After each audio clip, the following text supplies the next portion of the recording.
My name is Alison Smith, and I'm going to be talking about working as a plant engineer today.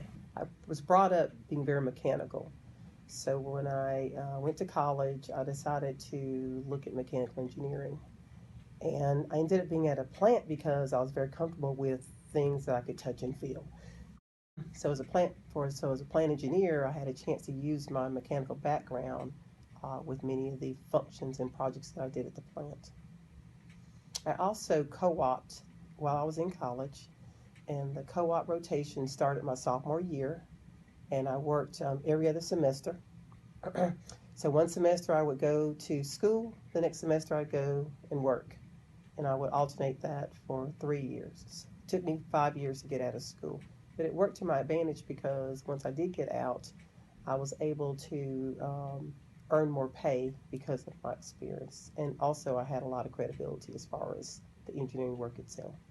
So as a plant engineer, there's a rotation.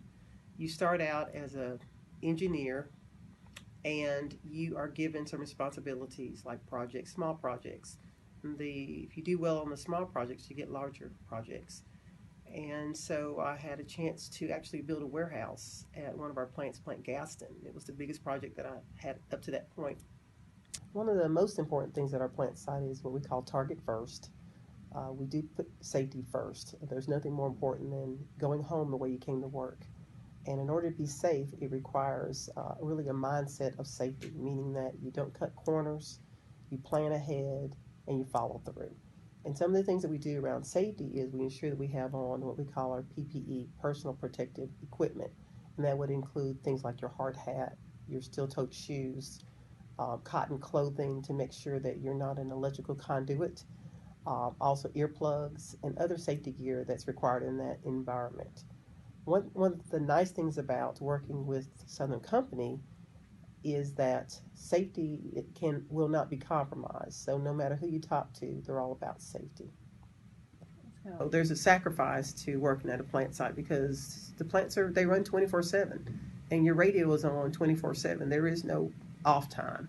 So that's just an adjustment that a person has to be prepared for. There are other jobs that aren't like that, but the plant job is like that. In going into engineering is that you have to have a passion for what you do. And by having a passion, that means that you live it and you breathe it. It's not something that you think you'll make a lot of money doing. You have to really love it, because once you get into it, you're going to be working that job or that set of jobs for probably the rest of your life. So you want to make sure that you love it. I love engineering. I love watching things work. I like tinkling with things. I like improving processes. I love seeing something develop from nothing. I'm very curious. I'm always asking questions about what's next. So I think for a high school person, they need to be inquisitive. They really love what they do.